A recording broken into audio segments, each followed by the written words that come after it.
Namaskar. Welcome to episode 4 of Indocracy with Jitendra Ojha. We have a very interesting session in front of us. We've been talking about generalities in Indocracy. In our previous episodes, we are looking at various things, how things are so bad in every facet of India society and how can we change them. So we were laying the platform. Today we are going to take a specific element, a key element of law and order, especially the police. Namaskar and welcome, Ojha ji. Thank you very much, Shri. Jitendra ji, before I start firing questions at you, sir, first I want to set a context. I have a complaint against you, the viewer. Yes, you, the viewer, who support me, who subscribe to my channel, who listen to me, I have a complaint. Have you been reading all our articles for the last 4 or 5 years? I've been asking one little thing. Write to your local MP when you see that something isn't going right. How many times have you written about this person is corrupt, and yet that person is being promoted? Modi ji cannot do it all by himself. You need to create the awareness amongst all the MPs and tell them that, look, there is a big rap sheet against this particular person. You need to look into it before you elect this person to become whether it is a top cop or the top spy, it doesn't matter. What we are looking at is if the person is compromised, how do you expect that person to discharge to the best of his or her ability? Long story short, I just wanted to tell you all this because India just selected a top cop. At least in that selection, some of the stuff that we have written in PGurus got heard, and the person that we were trying to avoid did not become the top cop of the country. So at least to that extent, we can claim victory. However, there are many such people, many such instances that need to be addressed. Let's move forward. And Jitendra ji, I want to ask you the first question. Why is policing system critical for national security and stability of a state? How would you describe state of policing in India as it stands today, sir? Before I start answering this question, Shri, I would say I look at policing purely from national security perspective. As far tactical matters within police is concerned, I think there are a large number of legendary police officers. They have been talking about it. I shall avoid that. From my perspective, or from perspective of national security, internal stability is very critical for any normal activity to take place. When we talk about national security, there are two aspects. One is comprehensive national power. How can, as a state, we optimize, or as a society, we optimize our collective potential or collective strength? For that, it is very critical that we have a safe and secure internal ambience, rule of law, where people can unleash their positive energies. That is at one level. At second level, I would say that, when we talk about various kinds of war and conflict, I talk about covert war, or this area is something which has interested or fascinated me, and I have a good exposure and an understanding about it. I feel that moment your policing system is corrupt, what happens? It gives space to anti-state forces, sometimes transnational crime syndicates, sometimes hostile states. They can subvert and sabotage your institutions if your police system is not good. They can corrupt and subvert sections of police, and they can paralyze your institutions. They can bleed you without actually going for a war. So that's why it's very critical that we have a sound policing system. Having said that, when you say, what is the state of policing? Let me tell you, I have large number of friends in police. I have strong police connection in certain ways. I wouldn't like to discuss that. But what is important that we have some amazingly brilliant people, bright people, people with exceptional integrity in police systems, and yet the system is rotten. Rotten in the sense that, as this 2 years back, I had written a piece on it is for Asian Affairs. It is also there on my blog. And I had quoted National Human Rights Commission, and National Human Rights Commission had recalled a 50-year-old verdict of Anand Narayan Mullah of Allahabad High Court. And what did that say? That there's no other organized group which comes very close to the biggest criminalized group in India, that is Indian Police Force. Whether framing people for this thing, or extrajudicial killings, or rape, or murder, or dacoity, covering up crime, etc. So it only shows that despite having good people, police system is terribly rotten, and this is what it worries us, because it impacts security of virtually everyone. It seriously impedes our national security, and a lot is required to be done. So thank you for taking up a subject like this. Jitendra ji, I recall a few years ago, the top cop of India, the director of CBI, was shunted out, and along with him went 8 different officers just because one person had to be, I would say, taken care of or assuaged or whatever. And that person could not become the top cop at that point of time. But you saw that wholesale set of transfers, a lot of investigations got waylaid. All these things just go to what you just mentioned, that one person can, in terms of the larger system, can wreak havoc in terms of what it can do. And in fact, it's a sad state of affairs of India's system, that this particular director of CBI is still awaiting his pension benefits.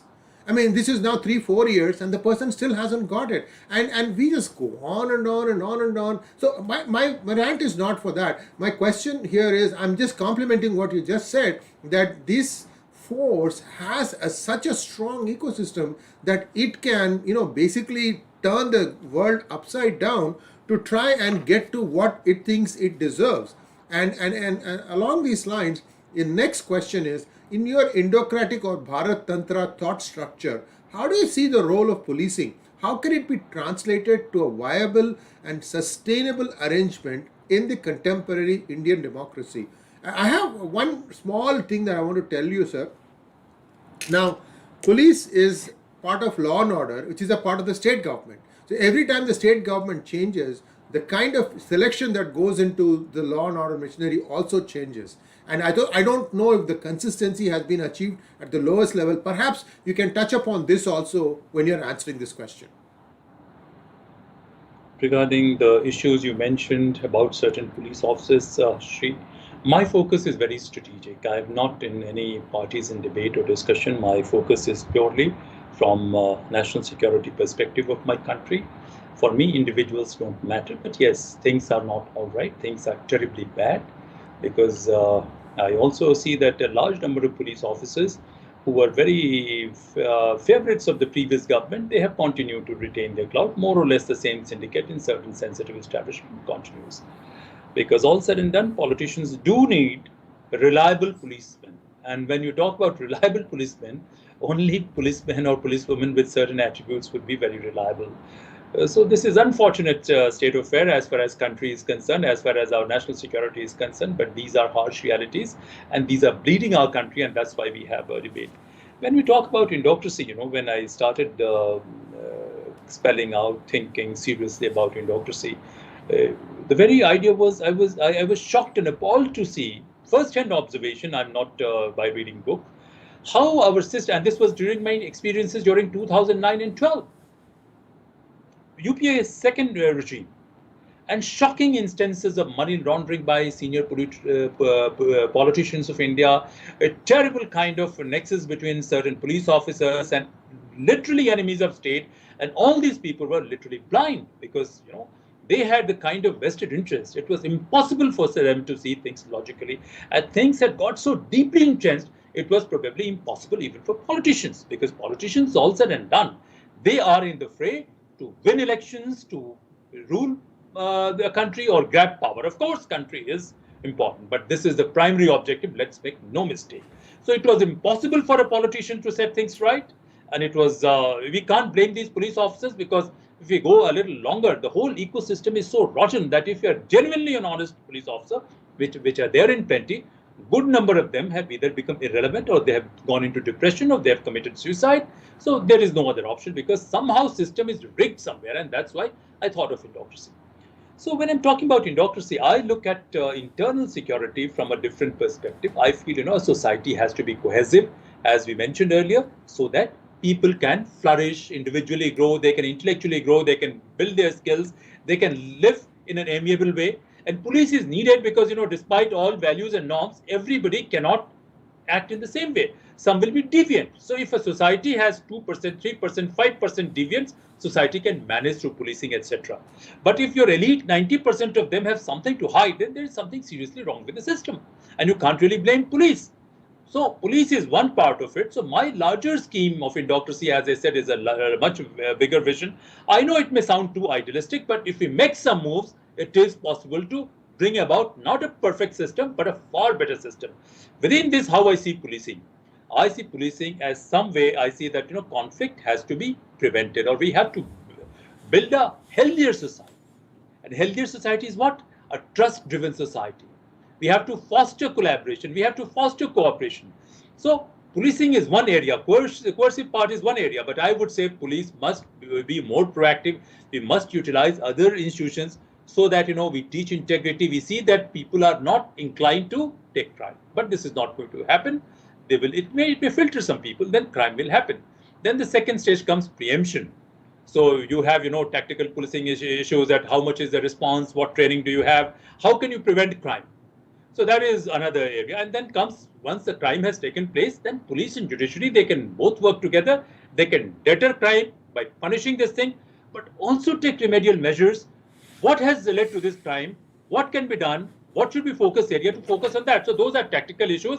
People within police forces and judiciary, they have to deal with this. So my focus remains largely from this, how to foster this thing. But as I said earlier, this is not going to happen on its own. We are working under enormous pressure, and those pressures have to be handled. But within that, one more thing which I would like to say, that the current system is very much entitlement driven. Nowhere in the developed country you have somebody paratrooping directly at the leadership level roles in British police or German police or this thing. Everybody joins at a certain level. They build a skill, and after building that skill, they get promoted by basis of professional skill, then your leadership skill, then your vision. So, by the time a police officer, he acquires a leadership level role in whatever area, I think the way I have interacted with them, his vision is more like an NGO worker, you can say. He is more like a statesman. He has deeper thinking, not all, but some of them. We are nowhere close to that. So I feel at one level, the Indocracy visualizes this. At second level, we have to promote and build a genuine culture of leadership and marry interests of a police officers and that of a society in such a manner. Right now, there is no incentive for a junior level police officer to do anything. So you have, stray incidents of policemen doing a lot of good work. We have n number of examples, individually police officers doing good things. But as an institution, police is not able to function. There is no autonomy for them. They are most dehumanized and brutalized force. Some people within the police establishments, they have become like what? They have become like prison guards, and rest of the people are like prisoners. So prison guard is controlling the prisoners, and the prison guard is fixing deals with sometimes politicians, some of them are with corporates, or sometimes even with hostile enemy networks and underground this thing. Without connivance of police institutions, do you think these underground networks will flourish? And within this, I still don't blame average policeman, because for average and honest policeman, it is literally next to impossible to survive and be relevant. I hope I've answered your question, Shriji. No, I hear you. So let me set it out here. Today, the system is so corrupt that to join the police force, even at the lowest level, you have to pay a bribe to the selection officer. And so you are, and to get a posting in a particular place, bribe the guy who does the postings. So what happens is, when a particular police officer takes up responsibility in a new chowki, he already is having a deficit that he needs to make up. Now, it is my belief, and I could be wrong, that Indian police is one of the most efficient, because they know which hole has which mole hidden, and they can unearth this. However, what they feel is it is more profitable for them to keep the mole in the hole and keep the pot boiling, rather than show the mole and then there is no more that gravy train. This is just my thought. My point here to say is that the police is very, very efficient. Somewhere along the line, this particular discrepancy that I just pointed out, how much has, like for example, I think it was the National Security Advisor Shiv Shankar Menon who had mentioned that they had about 15-20 years ago, they had identified that there was a distinct a tendency among state politicians to try and bring in people of their own community into the police for the same thing that you just said, for reliability, whatever you want to call, loyalty or whatever. And he had said that they have put a lot of measures in place that will check that, but it will take some years before it will start showing results. In your opinion, is the police force today better than what it was, say, 10 years ago, 15 years ago? What's your thoughts? Regarding this gentleman whom you're quoting, he said police force is better than this thing and will show results after some years. Look, my life is only once. All my life I have lived with integrity, hoping for a better system. So I'm sure that a lot of people will be thinking this is not sufficient. We can't wait for far too long. So even if there are incremental improvements, there are incremental improvements almost anywhere and everywhere. There are some positives and there are some negatives also, Shri. So we can't talk about it. But yes, things are terribly wrong. Our potential is far more. The quality of people we have is far more. We need a literally very high quality leadership. And this is what we were expecting in 2014, that apart from political issues, there will be systematic restructuring of all institutions of governance. Somehow it has not happened. I feel that some of these vested interests, they got along political leadership or got along powerful people, and this sabotaged all plans of that major restructuring. Because all said and done, many a times our Honorable Prime Minister has spelled out a vision. He has repeatedly said that we want this thing for India, but it has not happened. It has not translated into action because these lobbies are extremely powerful. You are talking about police posts being auctioned. I've been hearing this news for 20 years or 30 years. But within that, all police recruitments are not flawed. Let me tell you, there are officers who have maintained highest level of integrity in recruiting policemen. It doesn't happen everywhere, but yes, it also happens.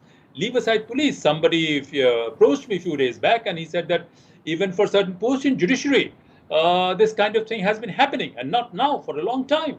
And these are invisible, or rather habits of the system which have continued in some way or the other way. And all these things started quite some time back. So what you're saying is absolutely valid. I would say that instead of these incremental reforms, we have to see what kind of ecosystem we are having, a larger ecosystem. We are living in a capitalist kind of world. You have, some people with criminal background or otherwise background. They are bypassing the system. They are getting into politics. So is the case even with corporate sector. So now a policeman, I told you an example, a former student of mine who happened to be a police officer. He told me, sir, after this thing I told you, that what happens, if something goes wrong with him, he also said, will there be any court, will there be any advocate who will take up my case? There was some rogue politician who had said that he will support all terror accused. Is there anybody in this country who says that if a police officer, honest police officer, if he is facing a problem because of doing his work honestly, is there anyone who's going to stand by that policeman? No one. And imagine someone, and I know a lot of cases where, somebody has interviewed also that so many honest police officers, they have committed suicide en masse with their families. You see what a depressing situation they may have been, and they were literally very honest people. So what I'm trying to say, that they are working under extremely difficult this thing. The risks of, being adventurous is very high. Sometimes they are not trained. Sometimes mentally you're not that strong, because ecosystem is not there, which prepares you for that kind of leadership or adventure, because extreme level of integrity is an exception, and unless and until there is extreme level of integrity, people are not going to act that way. So as you said, the entire ecosystem has to be improved. When we talk about entire ecosystem industry, many lecturers have said no reform is possible in criminal justice system without two reforms. One is reform in our political parties, the correct way to filter criminal and rogue elements from entering political arena. And secondly, our corporate sector. Our corporate sector is carrying burden of politician, this, that. So without these, it's not possible. And I find no logic or reason at all. Why should police be subservient to either politician or even bureaucrats, civilian bureaucracy? There is no logic for that also. So all said and done, this police system was devised as internal army by the British government. And such subsequent political dispensations, they may have changed. Everybody has found it very convenient to retain them, keep it as their internal army. People don't matter for police. It's some brilliance or some leadership initiative, certain other things are there, but otherwise people don't matter for police. It's good work or decency of some policemen that they focus on people also a little bit. Otherwise, their primary focus remains on politicians or rulers or powerful this thing, and some semblance of internal security has to be managed. So I think, the entire ecosystem is terribly vitiated, and we need a really very courageous as well as visionary leadership, to bring about this change, not with a malice towards any individual, but for a better India. So I hope that is the only way to move forward, Sri.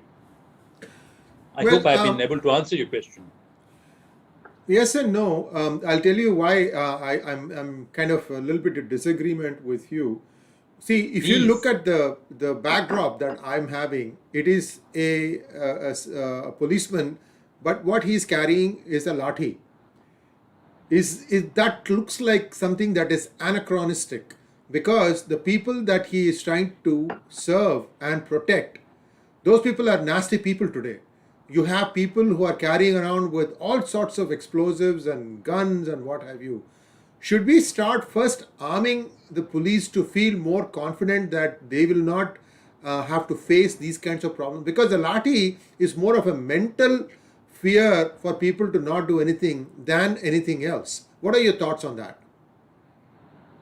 I think it's a very complex issue, and I don't think lathi and gun is going to make much difference. A certain level, when you're dealing with normal this thing, of course they have to be armed better to protect themselves. But what is more important is to giving them confidence, no interference in their work. I will give you one example. This is a normal this thing. There was one case I was handling as consular diplomatic officer in foreign country, and there was a case where medal of Second World War veteran was stolen, and that medal had gone to United Kingdom, and it was this country, and it was about to be auctioned. So I was a person who was liaising with Metropolitan Police and UK Home Office. So my bosses said that you have to intervene and do this thing. So I spoke to equivalent of UK Home Secretary, bureaucratic Home Secretary, that was DG of UKCA and then Metropolitan Police Commissioner, and I put forward logic that this medal should be stopped from being auctioned. And their logic was, this medal had been duly declared at the customs when it was taken out of India. It had been sold and purchased 3 or 4 times before it had gone into the hands of last buyer. And that is why, there was no logic for us to stop. And at the last moment, we are approaching them and asking them to stop this auction. Anyways, but I tried to give them logic, and then they relented and they said, you please speak to case officer. The case officer was a young constable in Arts and Artifact Department of UK Metropolitan Police. So I approached the case officer. I thought, I had spoken to Home Secretary equivalent, I had spoken to Police Commissioner, and I very politely said that I addressed that officer. I said, I had a word with this officer, I had a word with Police Commissioner, and our letter is on the way. I request you to please confiscate this medal. You know what that officer answered me? She said, sorry, sir. I'm case officer in this case. Even Prime Minister of Her Majesty's government can do nothing without my knowledge. I don't recognize DG UKCA. She is no one to give any instruction to me. And as far as Commissioner Metropolitan Police is concerned, he can withdraw me from the case, but he cannot dictate me how to investigate this case. And she came out with this logic. So what I'm trying to say, not that their systems are perfect, but as an IO has so much of power that, nobody is going to interfere with his or her work. Do we give this kind of assurance to a policeman? No. This kind of this background people you are having, whatever they can do, Shri, is there any legitimate or genuine opportunity for them to rise high in life or in career? No, that opportunity does not exist. Even if we claim that, we are paying our policemen very high, on any given day, some third-rate crook also who's roaming around some corporate offices and doing some shady things, or some consultant, which can be a euphemism for, a bribing network man, will make far more money. And once the police officer retires or he's not in position, he can influence. And this police officer, he can be shunted left and right and center by some third-rate criminal who may have entered the political arena. So is there any autonomy for policemen? Is there any incentive for policemen? None. So within this system, I think what they are doing is, some of them are doing is really remarkable. But yes, majority are rotten, and you cannot bring about change by some tactical rules, legislation, or encouragement. You cannot bring about change by just police reforms alone. You have to bring about a large-scale change for these reforms to sustain. And I feel that in independent India, there is no logic for people anywhere paratrooping at the top. You come at the grassroots level, you are bright, you should have a fast-track promotion avenue, unnecessary rank should be filtered out, and same people within policing also, industrial security is very different, investigation is very different, fighting insurgency is very different, maintaining this thing is law and order is very different. So these have become very specialized kind of work. We have created on British era some kind of semi-feudal lords, and those lords will be loyal servants of the ruling establishment. We have to bring about this wholesale restructuring, or rather this large scale lock, stock and barrel things have to be changed, to see that, police contributes to internal security, internal cohesion and national security of India. So these things could be, it has to be to decide it, because certain places there's no crime. No need of giving policemen a machine gun. It's possible that machine gun will be used by dacoits. It has happened that, many policemen, they have been renting out their weapons to criminals and others. So I think there cannot be a simplistic solution, Shri. This may take time, but I don't think that police reforms can be standalone reforms. These have to be, a larger part of larger reforms. I'll just conclude by one thing. There was one police officer, senior police officer, retired police officer. He told, that unfortunately today the line that differentiates the character of a successful policeman and a successful criminal has been blurring. In many cases, he said that you'll find a criminal having better character than a so-called successful policeman. So this is sorry state of affairs if it comes from police officers themselves. Please. I'll ask you a simple example, and I want to kind of put you in a situation and tell me, or tell our viewers, because they see this thing far too often, and see how one can solve this problem. A traffic policeman makes a traffic stop of somebody running the light. This person happens to be a member of the current ruling party in that particular state. The first thing this guy is going to ask is, do you know who I am? And traffic policeman says, no, I don't know who you are, but you are in violation of traffic. And then he says, I'll show you who I am. And then the guy calls up somebody, and then sure enough, the traffic policeman is being reprimanded by his superior. Why isn't that superior telling the person who's telling him to reprimand that, look, this guy is doing his job, and this whatever he was trying to do was a hazard to the rest of the society because he was jumping a signal?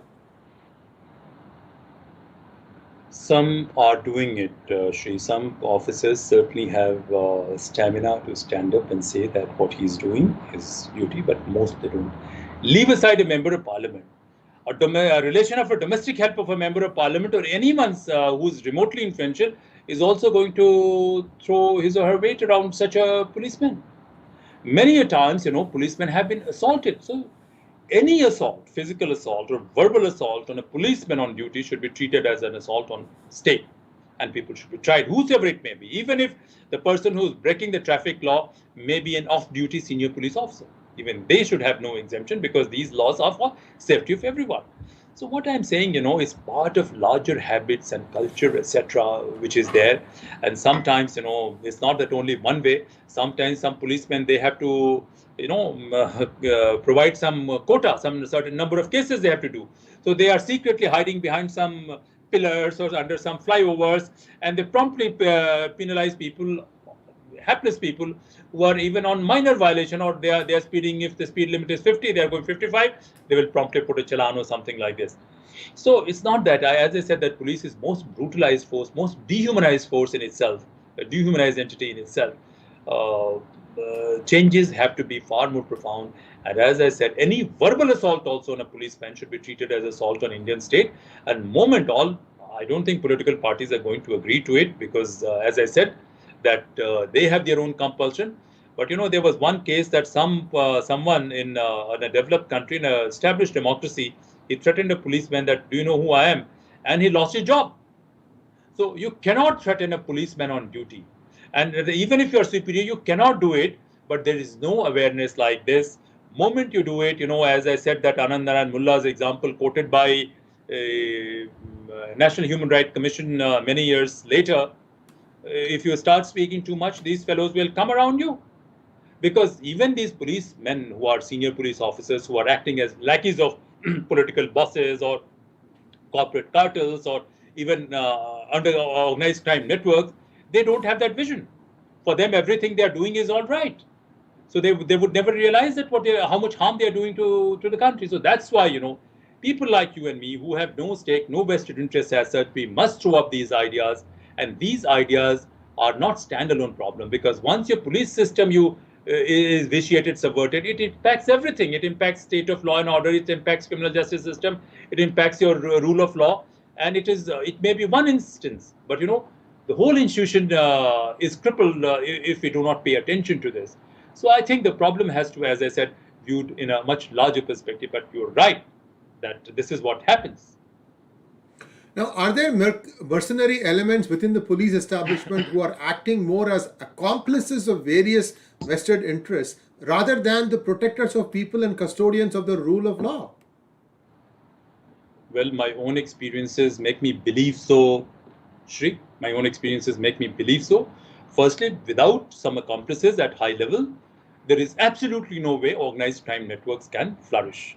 But I wouldn't blame average policemen, because moment an average and ordinary and unconnected policeman, a policeman who doesn't have strong connection, acts against these people or stands up, that policeman is going to be knocked out. He is going to be killed, or he's going to be suspended, is going to be discredited or humiliated. There is no second opinion about it. But I feel sections of police establishment, they are 100% they are acting as accomplices of organized crime networks, and some of these organized crime networks may be beholden to or controlled by our adversaries. This case of Nambi Narayan is one instance you have seen, but the way these betting networks are operating, the way extortion networks are operating, the way street crimes are operating, the way fake currency circulation has been operating, do you think this is possible to run these networks without some accomplices here and there? And who's targeting many a times those officers who are fighting against these unknowingly, unintentionally? Some people within the establishment. And police has built a lot of raw power. There is no doubt about it. One of the former chief election commissioners, he had disclosed, I won't disclose his identity, under Chatham House rules, how a certain policeman had become so powerful that he was being approached by external entities to even influence outcome of elections. And he said that he had gone to extra lengths to see that such a man is shunted out for some time. So these people operate clandestinely, but and it is really difficult or impossible for existing criminal justice system to detect and deter these elements. But they are certainly there. So we know that there are compulsions. We know that there is corruption, subversion in the institutions, and we know that crime gangs know ahead of time that they are going to be raided, so they are always prepared. And this happens again and again and again and again. So today you have what you have. Where do you start? I mean, the very Shri Ganesh, where would you put that? I would put that promotion in police will depend upon performance. Somebody who joins constable should have a right to become even police commissioner or DGP, not by the existing system of FIR, etc. that you write. No, not by that. I have built a kind of indices to measure quality of effort and quality of output, both as a professional as well as a leader. Moment a police, there has to be competition within this thing. That depends how many crime you are able to stop, how many criminals you are able to see that they are taken to logical conclusion. Number one, if we stop this rent-seeking kind of thing, this vague and opaque kind of ACR writing, all should be sent to consigned to dustbin. Very concrete and specific. This is the quality of effort. This is how we crimes, and it is in a very simplified way. It can be done. It's not impossible. I think there will be competition already, and people will be starting working hard, to perform well. Competition, has its own energy it generates. So at least 50%, 60% people will be competing, and they will also be targeting against corrupt and other elements also within police system. So I think this will generate one thing. Secondly, any physical assault on a policeman on duty has to be treated as an assault, and within 3 to 6 months, the culprit should be punished, should be done this way. So you assure them this kind of security. If these two things happen, I'm sure there will be Sri Ganesh, but without corresponding reform in judiciary, reform in police is not going to go too far. It will only be tactical. The impact will be 10, 20, 30%. But if there's reform in judiciary, impact will double. But if we have a reform in political parties and this thing, it will go to 90%. And 10% you can never reform. whatever you do, Sri, 10% people in anywhere 5 to 10% people will remain incorrigible. Jitendra ji, there is a way the system handles or deals with this in the United States. You take a company like Intel, for example. I've heard about it and I've not worked there, so I can't tell you firsthand or not, but I'm just telling you the policy. Intel, every year, the bottom 5% is sent home. In the performance review, the bottom 5% is sent home. I'm not talking about doing something wrong. Even not being able to measure up, that causes a problem for people. And this kind of thing makes the remaining people on their toes. They know that they need to keep performing as long as they want to work there. So these kinds of things, why can't the Indian police also put in place? Also, I have a simple suggestion here to start cleaning up from the selection process. For example, there'll be like a pool of 1,000 candidates who will want to get selected for 100 positions. Now, one way to make sure that this is transparent is to try and have all the scores, because they have all these hurdles, jumping and responses and all these things, right? So have those scores be posted so people can see who is the top. They know whether they are performing below par or above par. Like, for example, if you take Indian Idol, they know that they are in danger of being eliminated, all sorts of. So this kind of transparency should be brought in at the selection process, so they know, okay, looks like I'm not going to be able to make it because I have these problems, I have not fixed these problems, or whatever it is. That way what happens is the process should not only be fair, but it should appear to be fair. I think that needs to happen from that point forward, because unless we stop people bribing their way into the police force and making sure that the meritorious candidates are getting selected, you see, that is where I think the foundation has to be laid. What are your thoughts? I 100% agree with you, Shri. But why police only? People have been bribing their way through virtually everything in this country. So why only single out police? Secondly, when you say about eliminating, Modi ji came out with a formula, that those who are non-performing, etc., they should be shunted out. And there was a criteria. And you wouldn't believe that same corrupt and criminalized elements, they identified people who were talking about integrity, people talk about, they tried to fix them or frame them in something or other thing.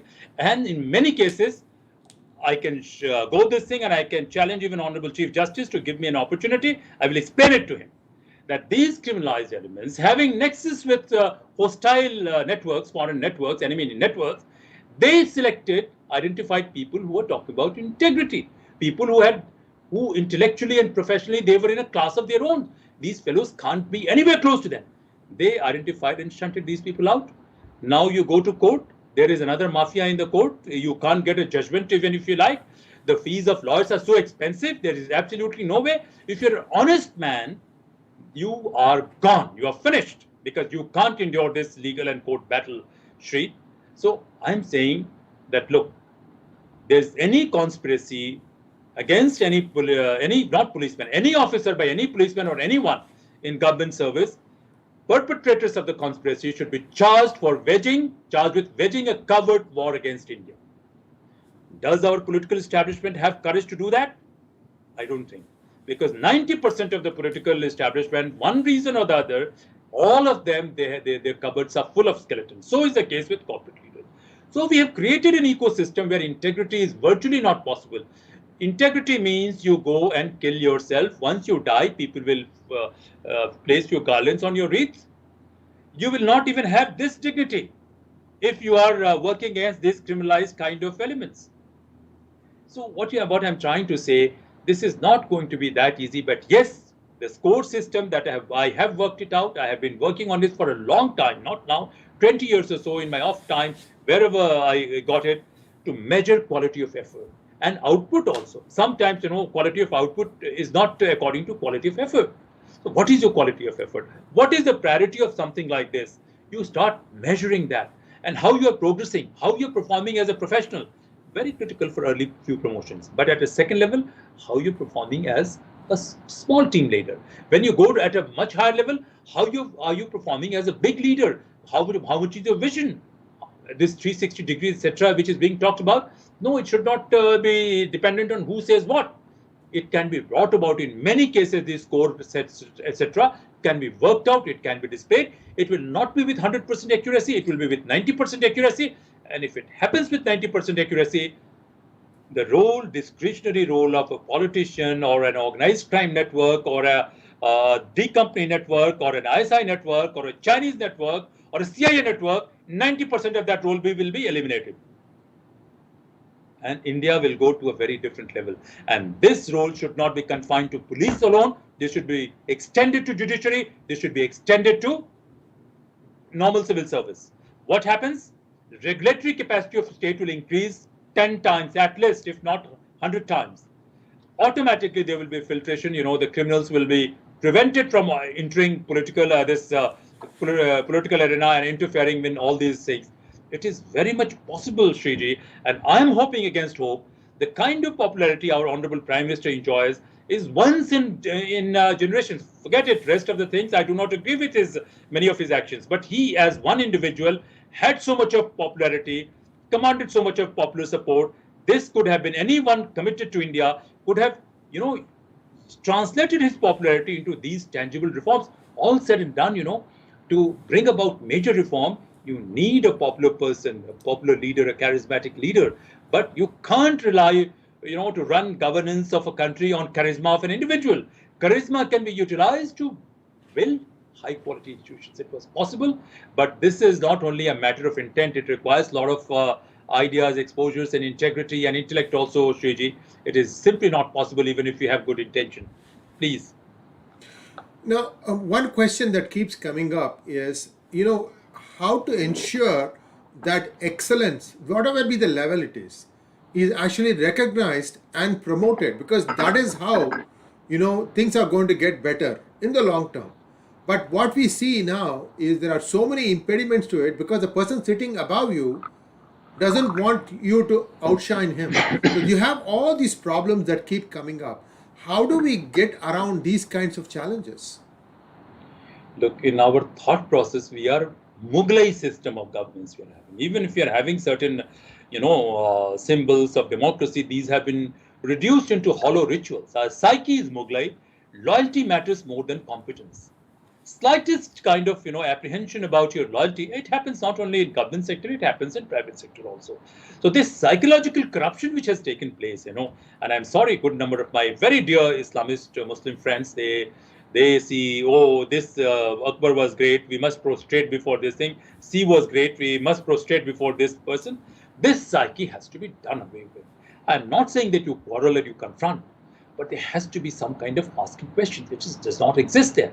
Because political leadership from 1970s onwards or late 60s onwards, I don't want to name any person, loyalty became far more important.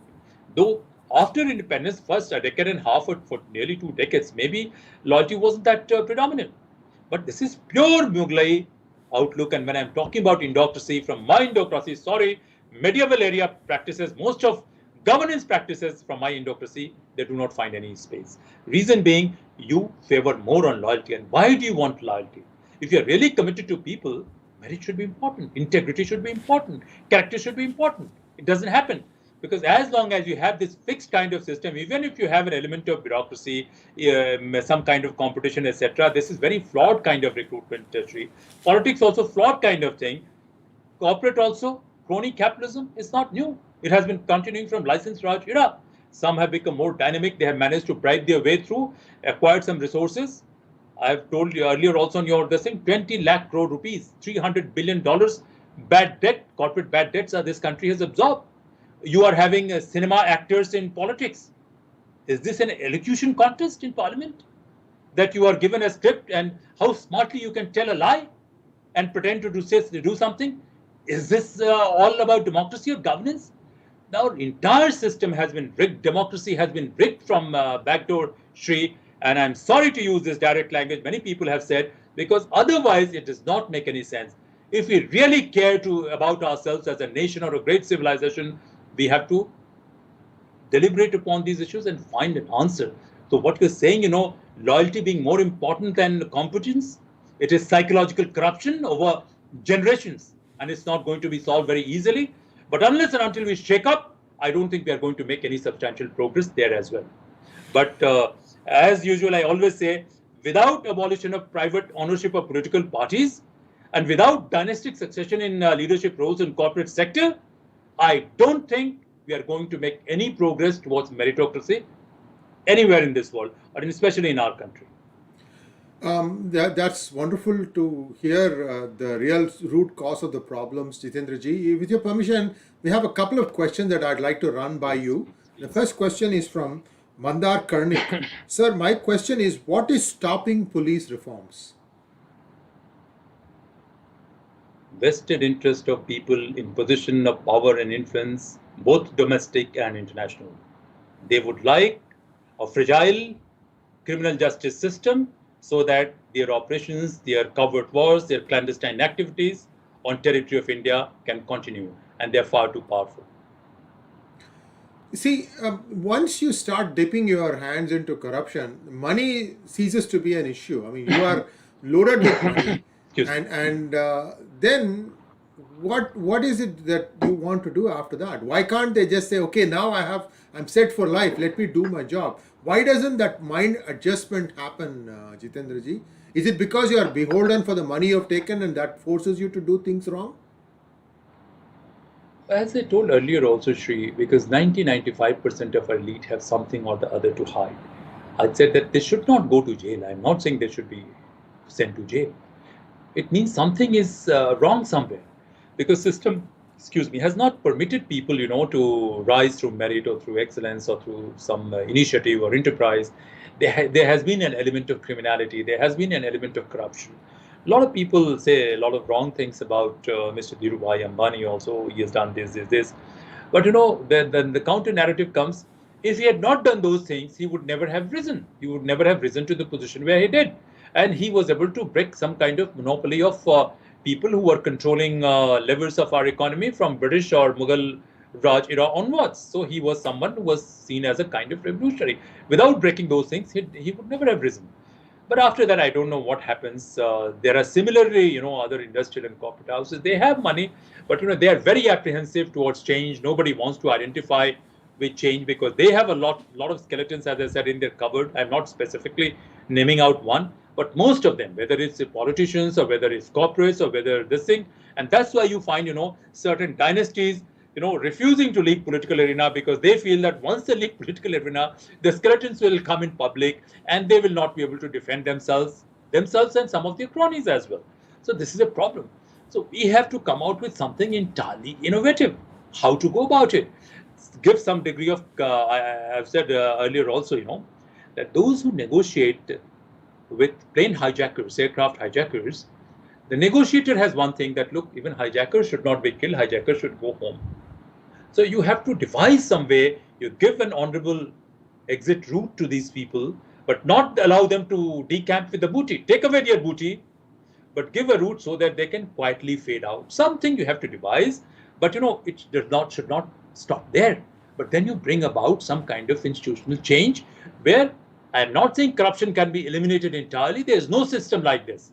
But filter it to 70, 80, 90% such so that, this kind of corruption does not cripple our society, does not cripple us, and it is crippling us. And I said many times, a democratic India, an India with a strong rule of law, a divergent and plural India has to come up as a major stakeholder of this global order. Forget the shame of 1 millennium of humiliation and this thing. We are very much needed. Not only for security of 1.3 billion people, we are very much needed for a secure and stable world. So all thinking people must have a stake in India, and the so-called Indian stakeholders, even if they are fake leaders, they have to derive this pride that, look, their best way to get some kind of dignity and security and honored life is by strengthening our country. With all this money, lot many mid-level corporate leaders have also passed away. They've also died. So your best way to secure yourself and get dignified is to have a strong government, vibrant government, a rule of law, and our values are highly resilient, Shri. It's not that everything is perfect. As I've always said, our strategic outlook has been very deficient. We have been suffering from some kind of myopia, but our social values are very resilient. It is time to bring about a strong strategic vision and revive some of these values and see how we can build these things, and we need high quality leadership. I have not been getting anyone. I have many corporate leaders also, they had been approaching me once in a while when I ran into them, and their objective was how to set up a bribing network. I was shocked beyond my this thing that these people at this level also, is this the vision that they have? So there's a real crisis of leadership, especially among our elite, and that's why they are still not able to think. Even if they have money, they are not able to go beyond that. Amit Singh observes that it is not just the police postings, but even Sarkari Babu postings, they have to pay money to get those postings. So this problem about plum postings is endemic. How do we solve this problem? I mean, you see, it's like a ball which we don't know where the beginning is. That's what I'm trying to get to, Jitendra ji. I will say one thing. After 1991, this liberalization, I always said, and I wrote even in my civil service exam, rest of the papers I did very well. In this one, I was virtually failed by examiner. That, once you brought about these reforms in liberalization and market this thing, there should have been simultaneous reform in civil service also, and simultaneous reform in corporate sector also. Imagine if there's a top class leader in civil service, and he has certain other attributes. That person should be easily able to go to a corporate house, corporate organization. If it is corporation, it is possible. But in our country, it is always remains lale ki dukaan with lot of shady and underhand things. So reform in government is simply impossible without reform in corporate this thing. Now these civil servants and police officers also, they are complaining that, look, howsoever hard I can work, I am a top class leader, I am this, he may not be or she may not be, but still they believe, I am a top class leader, howsoever hard I can work, I have no chance of progressing beyond this thing. They also have certain material and financial requirements. Their children will not have access to something, and somebody pretending to be a consultant or something, n number of them are there and involved in all kinds of shady criminal activities by bribing this, doing this, that, and they have a much better life. Fine, they chose this thing. They started from unethical ways. They rose in corporate organizations. They become corporate leader. This man started with some degree of principle, integrity, wanted to serve the country, but he doesn't have a chance. In some of these countries, including Europe, etc., or especially United States, I'm not saying their corporate organizations have their own problems. They have been manipulating state policies left, right, and center. But still, it is possible for a top-rated civil servant to cross over to corporate this thing and be a corporate leader also. Those are not lale ki dukaan, etc. And at mid-level, up to mid-level, an average government servant is paid better than these things. But of course, I am not saying their levels are perfect. I am going, Indocracy is beyond that. That you start at certain level, pay them very well. My formula, if you get, I say with 30% manpower, your human resource in government service, there will be 10,000% improvement in output of India. But this will not be possible only by improving government service also. You streamline corporate sector a little bit, you streamline political parties a little bit, you streamline criminal justice system a little bit, and India will go to an entirely different level. But who will be opposed to this stream? Our adversaries, and who are their collaborators? People who are stakeholders of this corrupt system, they are their stakeholders. And who are people who are suffering? Entire India is suffering, and all peace-loving people, all people aspiring for a better this thing, they are suffering. It's not impossible. It is very much possible. But these some people, a core team has to come together. I hope some people are watching this show, and some of them show courage to reach out to you or reach out to us. I'm not saying we will offer a perfect solution, but it is possible to bring about change, and not possible to bring about change by shouting on the streets, but possible to bring about change by some powerful, well thought out and well practiced ideas. And these ideas can be refined and further improved upon. So what you are saying, that people are doing for posting, I said some people have come reached out to me that even for judiciary, there's some kind of bribing has been going on for started 15, 20 years back. So imagine, where do we land ourselves? I don't know whether this is a correct information or incorrect information, but this is one of the reasons those people who spoke to me, I think it is there on record. I have kept these things on record. If wherever required, I can produce it. So if those things are correct, that people are being forced to pay for certain appointments, even in judiciary, then do you think there will not be miscarriage of justice? Do you think this will not undermine credibility of Indian state? Do you think it will not undermine collective and comprehensive power of India as a state and society? Where are we going to perform in a competitive world in this kind of situation? Let me tell you, Shriji, most unfortunate part is that entire political space has been badly cartelized. I'm not a blind bhakt of Modi ji, but yes, I'm one of the strong admirers, and there are reasons for me to admire. But yes, I also feel that a lot of his actions could have been much better because he is not surrounded by the kind of people he should have been surrounded. That is unfortunate, but you are absolutely right that there is no end to this if we don't fix and we don't talk about these issues and we don't try to sincerely fix these issues. Last question. Adna Hash wants to know what do we need to do to make India produce world class brands? Today there is not a single world class brand from India.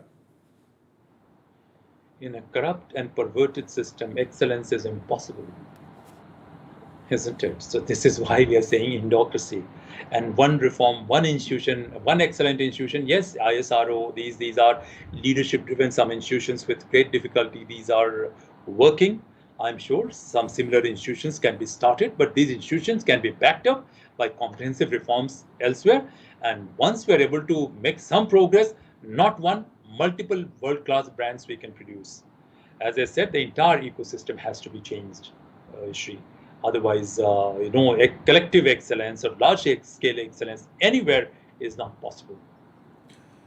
Well, that was a fascinating session with you, Jitendra ji, about Indocracy, how we need to start looking at ourselves to try and understand where our chinks are and how to make sure that these things are removed. And we've had a fantastic session, a lot of questions. Please keep your comments coming.